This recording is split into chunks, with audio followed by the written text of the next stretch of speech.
Sino po naniniwala isang araw, alaala na lang ang payo ng mga magulang mo sa'yo? At sino po naniniwala, isang araw, yung nanay na kasama mo ngayon, maaaring katabi mo ngayon, yung tatay na kasama mo ngayon, isang araw, aalalahanin mo na lang din.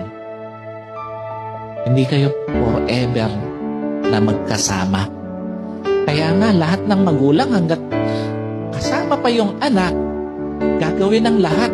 Ipapayo lahat ng mabuti, paaalalahanan ng anak kasi alam niya, isang araw, iiwan niya yung kanyang mga anak. Isang araw, hindi lang payo ng mga magulang mo ang magiging alaala. Kahit magulang mo isang araw, magiging alaala na lang sa buhay mo. Kaya nga napakapalad mo kung may magulang ka pa